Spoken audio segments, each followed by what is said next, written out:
नमस्कार दोस्तों, आपके अपने YouTube चैनल DRS एकेडमी में आप सभी का बहुत बहुत स्वागत है। दोस्तों, आज का वीडियो बहुत ही महत्वपूर्ण होने वाला है क्योंकि आज के वीडियो में हम लोग अध्ययन करेंगे एक नाम जैसी मिलती जुलती रचनाओं का। जो रचनाएं भ्रम पैदा करती हैं उन सभी का हम लोग अध्ययन करेंगे। ये ऐसी रचनाएं हैं जो विभिन्न परीक्षाओं में जरूर पूछी जाती है। युगधारा, यह रचना है सोहनलाल द्विवेदी की। युगधारा, यह रचना है नागार्जुन की। युग की गंगा, इसे लिखा है केदारनाथ अग्रवाल ने। युग चरण, इसे लिखा है माखनलाल चतुर्वेदी ने। अगली रचना युगवाणी, इस रचना को लिखा है सुमित्रा नंदन पंत ने। युगपथ, इस रचना को लिखा सुमित्रा नंदन पंत ने। युगांत, इसे भी लिखा है सुमित्रा नंदन पंत ने। स्वर्गीय वीणा, इसे लिखा श्रीधर पाठक ने। वीणा, इसे लिखा सुमित्रा नंदन पंत ने। साहित्य देवता, यह निबंध है और इसे लिखा है माखनलाल द्विवेदी ने। समय देवता, यह कविता है और इसे लिखा है नरेश मेहता ने। समय के पांव, यह रेखा चित्र है और इसे लिखा है माखनलाल चतुर्वेदी ने। काव्य कल्पद्रुम, इसे लिखा है सेनापति ने। कवि कल्पद्रुम, इसे लिखा है रामदास ने। अगली रचना कवि कुलकंठाभरण, इसे लिखा है दूल्हा ने। कवि कुल कल्पतरु, इसे लिखा है चिंतामणि ने। अगली रचना ध्रुव चरित, इसे लिखा परमानंद दास ने। अगली रचना ध्रुव चरित, इसे लिखा मलुक दास ने। उसके हिस्से की धूप, यह उपन्यास है और इसे लिखा मृदुला गर्ग ने। सीढ़ियों पर धूप, यह काव्य है और इसे लिखा रघुवीर सहाय ने। तुमने कहा था, यह काव्य है और इसे लिखा नागार्जुन ने। उसने कहा था, यह कहानी है और इसे लिखा चंद्रधर शर्मा गुलेरी ने। उसने नहीं कहा था, यह कहानी है और इसे लिखा शैलेश मटियानी ने। ईश्वर बड़ा ठिठोल है, इसे लिखा है बालकृष्ण ने। अगली रचना ईश्वर बड़ा विलक्षण है, इसे लिखा भारतेंदु ने। ईश्वर भी परेशान है, इसे लिखा विष्णु नागर ने। कविता के नए प्रतिमान, इसे लिखा नामवर सिंह ने। नई कविता के प्रतिमान, इसे लिखा लक्ष्मीकांत वर्मा ने। काव्य अनुशासन, इसे लिखा हेमचंद्र ने। शब्द अनुशासन, इसे लिखा हेमचंद्र ने। हिंदी शब्द अनुशासन, इसे लिखा किशोरदास वाजपेयी ने। कामायनी, एक पुनर्विचार, यह आलोचना है और इसे लिखा मुक्त बोध ने। कामायनी एक पुनर्मूल्यांकन, यह आलोचना है और इसे लिखा रामस्वरूप चतुर्वेदी ने। नए पत्ते, इसे लिखा सूर्यकांत त्रिपाठी निराला ने। नीम के पत्ते, इसे लिखा रामधारी सिंह दिनकर ने। अगली रचना है आत्म में पद, यह निबंध है और इसे लिखा है अज्ञेय ने। आत्मजयी, यह खंड काव्य है और इसे लिखा कुंवर नारायण ने। अगली रचना यही सच है, इसे लिखा मल्लू भंडारी ने। सच यही है, यह कविता है और इसे लिखा मोहनदास लोमसराय ने। शकुंतला नाटक, इसे लिखा राजा लक्ष्मण सिंह ने। शकुंतला नाटक, इसे लिखा लल्लू लाल ने। शकुंतला नाटक, इसे लिखा मेवाज ने। रसविलास, इसे लिखा देव ने। रसविलास, इसे लिखा चिंतामणि ने। अगली रचना है सुजान विलास, इसे लिखा सोमनाथ ने। सुजान चरित, इसे लिखा सूदन ने। सुजान विनोद, इसे लिखा देव ने। सुजान रसखान, इसे लिखा है रसखान ने। सुजान सागर, इसे लिखा है घनानंद ने। सुजान हित प्रबंध, इसे लिखा है घनानंद ने। अगली रचना हिंदी साहित्य का उद्भव और विकास, इसे लिखा हजारी प्रसाद द्विवेदी ने। हिंदी भाषा का उद्भव और विकास, इसे लिखा उदय नारायण तिवारी ने।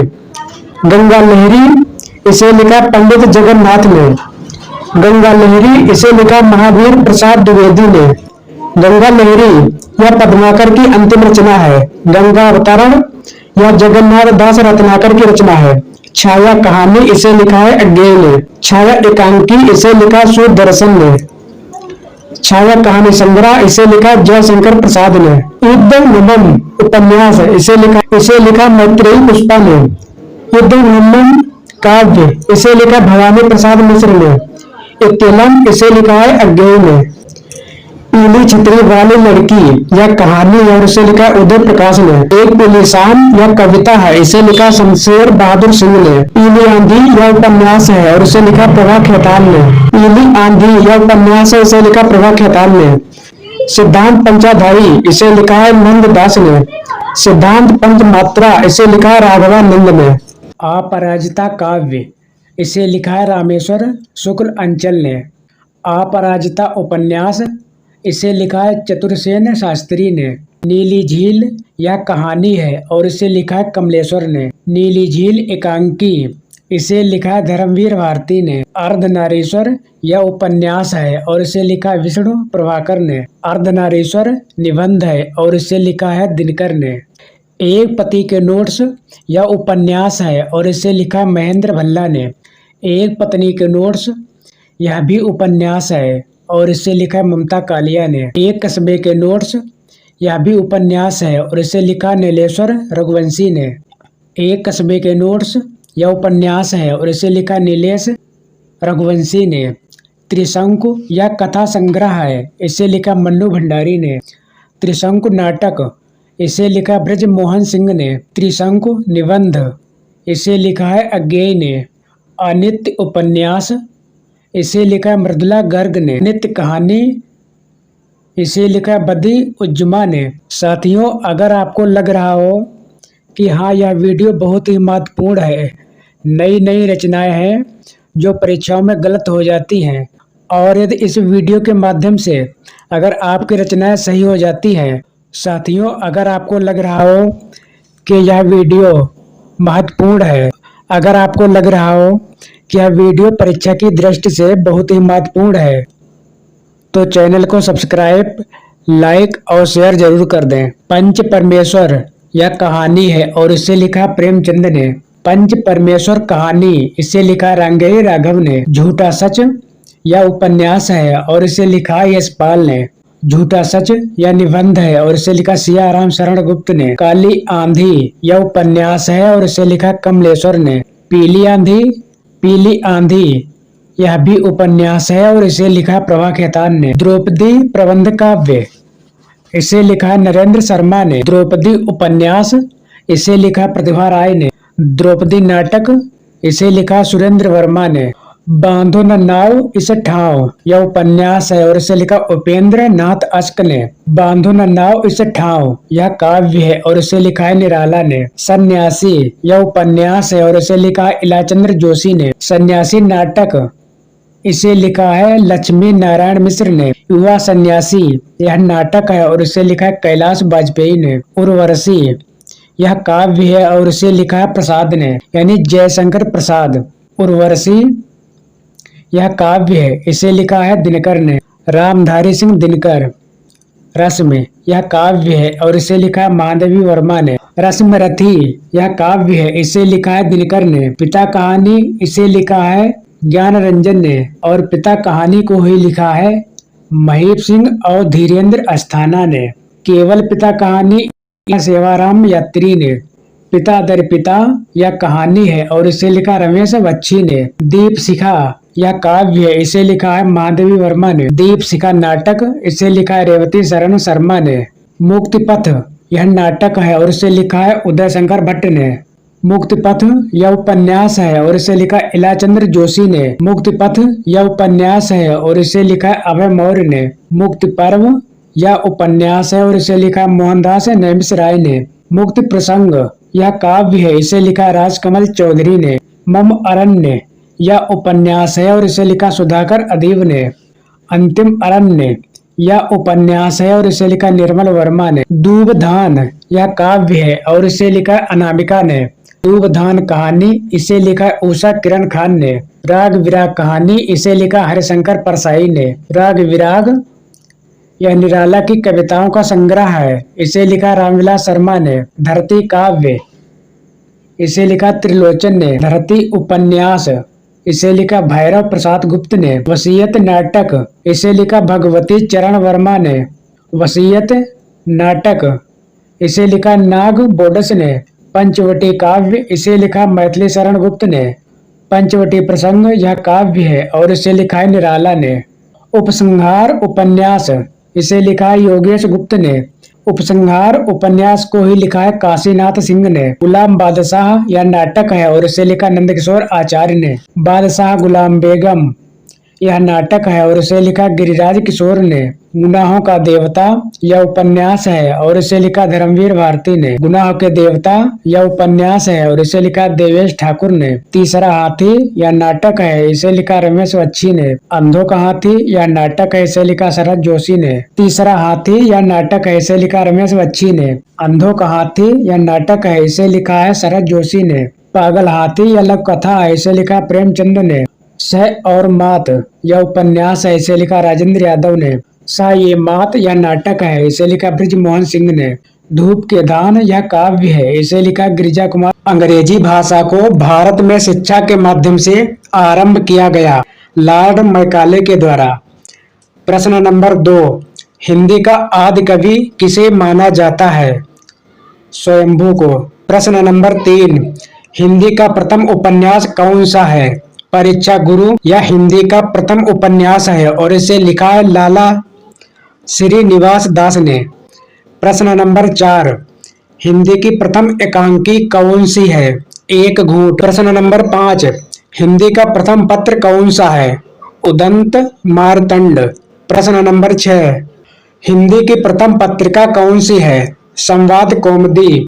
प्रश्न नंबर 7, हिंदी की वर्णमाला में कितने स्वर होते हैं? 11 स्वर। प्रश्न नंबर 8, हिंदी के किस समाचार पत्र में खड़ी बोली को मध्य देशीय भाषा कहा गया है?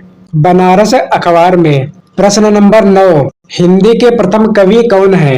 हिंदी के प्रथम कवि सरहपा हैं, इनका समय है 9वीं शताब्दी। प्रश्न नंबर 10, हिंदी के प्रथम गद्यकार कौन है? लल्लू लाल। प्रश्न नंबर 11, हिंदी के सर्वप्रथम गीत लेखक कौन है? विद्यापति। हिंदी का सर्वप्रथम दैनिक समाचार पत्र कौन सा है? सुधा वर्षण। प्रश्न नंबर 13, यह प्रश्न हो चुका है। प्रश्न नंबर 14, अजंता की गुफा किस धर्म से संबंधित है? बौद्ध धर्म से। प्रश्न नंबर 15, अटल बिहारी वाजपेयी हिंदी विश्वविद्यालय कहाँ स्थित है? भोपाल मध्य प्रदेश में। प्रश्न नंबर 16, अतीत के चलचित्र के रचयिता कौन है? महादेवी वर्मा। प्रश्न नंबर 17, अपभ्रंश का वाल्मीकि किसे कहा जाता है? स्वयंभू को। अपभ्रंश में कृष्ण काव्य के प्रणेता कौन है? पुष्पदंत। प्रश्न नंबर 19, अपभ्रंश भाषा के प्रथम व्याकरणाचार्य कौन थे? हेमचंद्र। अबला जीवन हाय तुम्हारी यही कहानी, आंचल में है दूध और आंखों में पानी। उपर्युक्त पंक्ति किस काव्य की है? यशोधरा की। अभिलेखों का अध्ययन क्या कहलाता है? एपिग्राफी। प्रश्न नंबर 22, अम्मी हलाहल मद भरे श्वेत श्यामृत नार, जियत मरत झुक झुक परत जय चितवत एक बार। प्रस्तुत पंक्ति के रचयिता कौन है? रसलीन। प्रश्न नंबर 23, अमीर खुसरो ने किसके विकास में अग्रणी भूमिका निभाई? खड़ी बोली के। प्रश्न नंबर 24, अमीर खुसरो ने जिन मुकरियों, पहेलियों और दो सुखनों की रचना की है उसकी मुख्य भाषा क्या है? खड़ी बोली। आज का अंतिम प्रश्न, अवधी भाषा के सर्वाधिक लोकप्रिय महाकाव्य का नाम क्या है? रामचरितमानस। हिंदी साहित्य के इतिहास लेखन की परंपरा का सूत्रपात किसने किया? हिंदी साहित्य के इतिहास को लिखने की सबसे पहले शुरुआत किसने की? तो गारसादा तासी ने। हिंदी साहित्य के इतिहास का लेखन सबसे पहले किस भाषा में हुआ? तो फ्रेंच भाषा में। यानी हिंदी साहित्य का जो इतिहास है वह सबसे पहले लिखा गया था फ्रेंच भाषा में। नमस्कार दोस्तों, आपके अपने परिवार DRS एकेडमी में आप सभी का बहुत बहुत स्वागत है। आज हम लोग अध्ययन करेंगे हिंदी साहित्य नामक टॉपिक का। इस टॉपिक से जितने भी प्रीवियस ईयर में क्वेश्चन पूछे गए हैं और आगे भी पूछे जाने की संभावना है, उन प्रश्नों को आज हम लोग करेंगे। यह ऐसा टॉपिक है हिंदी विषय का ऐसा कोई एग्जाम नहीं है जिसमें इस टॉपिक से प्रश्न पूछे ना जाते हो। अगर आपने इस वीडियो को अच्छी तरीके से देख लिया तो आपको दोबारा वीडियो को देखना नहीं पड़ेगा। पहला पॉइंट है गारसा द तासी के इतिहास ग्रंथ इस्तवार द ला लितेतुर इंदुई ए हिंदुस्तानी का दूसरा संस्करण प्रकाशित हुआ। तो दूसरा प्रकाशित हुआ था 1871 ईस्वी में। गारसा द तासी का ग्रंथ है इस्तवार द ला लितेतुर इंदुई ए हिंदुस्तानी। यह 2 भागों में प्रकाशित हुआ। इस भाग का जो प्रथम संस्करण है वो प्रकाशित हुआ था 1839 ईस्वी में और दूसरे भाग का प्रकाशन हुआ है 1847 ईस्वी में। अगला पॉइंट है हिंदी साहित्य के इतिहास लेखन की परंपरा का सूत्रपात किसने किया। हिंदी साहित्य के इतिहास को लिखने की सबसे पहले शुरुआत किसने की? तो गारसा द तासी ने। हिंदी साहित्य के इतिहास का लेखन सबसे पहले किस भाषा में हुआ? तो फ्रेंच भाषा में। यानी हिंदी साहित्य का जो इतिहास है वह सबसे पहले लिखा गया था फ्रेंच भाषा में। अगला पॉइंट है कालक्रमानुसार लिखा गया हिंदी साहित्य का प्रथम इतिहास ग्रंथ है the modern vernacular literature of Hindustan. इसको लिखा गया है जॉर्ज अब्राहम ग्रियर्सन ने। यानी जो कालक्रम के अनुसार सबसे पहले लिखा गया ग्रंथ है the modern vernacular literature of Hindustan और इसको लिखा है जॉर्ज अब्राहम ग्रियर्सन ने। अगला पॉइंट है हिंदी साहित्य के इतिहास को व्यवस्थित रूप देने का श्रेय जाता है। यानी हिंदी साहित्य का जो इतिहास है उसको व्यवस्थित रूप में लिखा है आचार्य रामचंद्र शुक्ल ने। अगला पॉइंट है आचार्य रामचंद्र शुक्ल के इतिहास ग्रंथ में कालों के नामकरण का आधार पूर्व परंपरा, प्रमुख ग्रंथ, युग प्रवृत्ति में से है। यानी आचार्य रामचंद्र शुक्ल है, इनका जो इतिहास ग्रंथ है और इतिहास ग्रंथों को और इतिहास ग्रंथों में जो काल है उनका नामकरण किस आधार पर हुआ है? यानी नामकरण का आधार क्या है? युग प्रवृत्ति। अगला पॉइंट है आचार्य रामचंद्र शुक्ल का हिंदी साहित्य का इतिहास मूलतः हिंदी शब्द सागर की भूमिका के रूप में लिखा गया था। आचार्य रामचंद्र शुक्ल का जो इतिहास है हिंदी साहित्य का इतिहास वह लिखा गया था हिंदी शब्द सागर की भूमिका के रूप में। अगला पॉइंट है आचार्य रामचंद्र शुक्ल ने हिंदी शब्द सागर की भूमिका के रूप में अपना साहित्य इतिहास ग्रंथ हिंदी साहित्य का इतिहास लिखा है। आचार्य रामचंद्र शुक्ल ने हिंदी शब्द सागर की भूमिका के रूप में अपना साहित्य इतिहास ग्रंथ हिंदी साहित्य का इतिहास जो है उसको लिखा है हिंदी साहित्य का विकास शीर्षक से। अगला पॉइंट है आचार्य रामचंद्र शुक्ल द्वारा रचित हिंदी साहित्य का इतिहास। आचार्य रामचंद्र शुक्ल का जो हिंदी साहित्य का इतिहास है वह प्रकाशित हुआ था 1929 ईस्वी में। हिंदी साहित्य के इतिहास लेखन की परंपरा का सूत्रपात किसने किया? हिंदी साहित्य के इतिहास को लिखने की सबसे पहले शुरुआत किसने की? तो गारसा द तासी ने। हिंदी साहित्य के इतिहास का लेखन सबसे पहले किस भाषा में हुआ? तो फ्रेंच भाषा में। यानी हिंदी साहित्य का जो इतिहास है वह सबसे पहले लिखा गया था फ्रेंच भाषा में।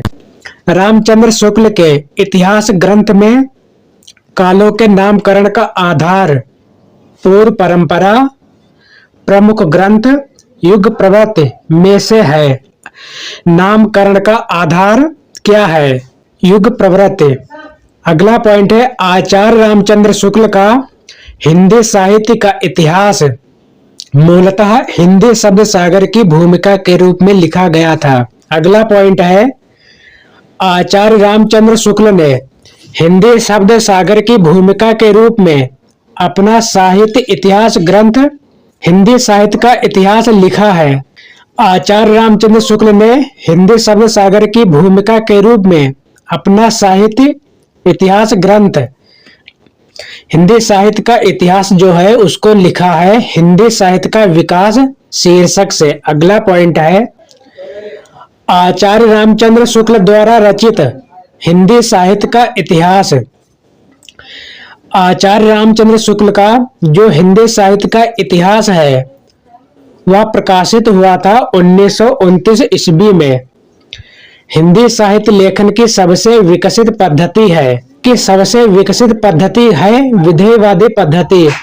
शिव सिंह सरोज, इसका रचना काल है 1883 ईस्वी। शिव सिंह सरोज नामक ग्रंथ को लिखा है शिव सिंह सेंगर ने। अगला पॉइंट है, आंग्ल भाषा में लिखा गया हिंदी साहित्य का इतिहास। यानी जो आंग्ल भाषा में हिंदी साहित्य का इतिहास लिखा गया है उसका नाम है ए स्केच ऑफ हिंदी लिटरेचर और इसको लिखा है एडविन ग्रीव्स ने। अगला पॉइंट है, जॉर्ज ग्रियर्सन कृत the modern vernacular literature of Hindustan का हिंदी अनुवाद किया है। जॉर्ज ग्रियर्सन का जो ग्रंथ है the modern vernacular literature of Hindustan, इस ग्रंथ का हिंदी में अनुवाद किया है डॉक्टर किशोरीलाल गुप्त ने। अगला पॉइंट है, डॉक्टर किशोरीलाल गुप्त ने the modern vernacular literature of Hindustan का अनुवाद किया हिंदी साहित्य का प्रथम इतिहास शीर्षक से।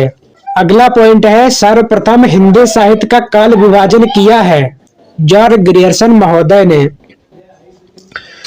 काल विभाजन में कवियों के नाम का सर्वाधिक उपयोग किया है। यानी जो काल विभाजन है उसमें कवियों के नाम का सबसे ज्यादा उपयोग किसने किया है? मिश्र बंधुओं ने। अगला पॉइंट है, मिश्र बंधु विनोद नामक हिंदी साहित्य का इतिहास के लेखक हैं गणेश बिहारी मिश्र, श्याम बिहारी मिश्र, सुखदेव बिहारी मिश्र।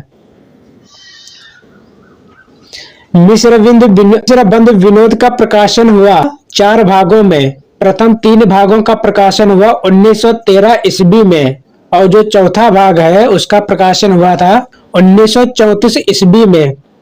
अगला पॉइंट है, मिश्र बंधुओं ने परिवर्तन काल की सीमा निर्धारित किया है विक्रम संवत 1890 से विक्रम संवत 1925 तक। अगला पॉइंट है, मिश्र बंधुओं के साहित्य इतिहास ग्रंथ हिंदी नवरत्न में शामिल कवि हैं। मिश्र बंधुओं का जो ग्रंथ है हिंदी नवरत्न उसमें शामिल है तुलसी, सूर, देव को बृहत्त्रयी में भी रखा गया है, बिहारी, भूषण, केशव को मध्यत्रयी में रखा गया है, मतिराम, चंद्रवरदाई, हरिश्चंद्र या भारतेंदु हरिश्चंद्र इनको रखा गया है लघुत्रयी में।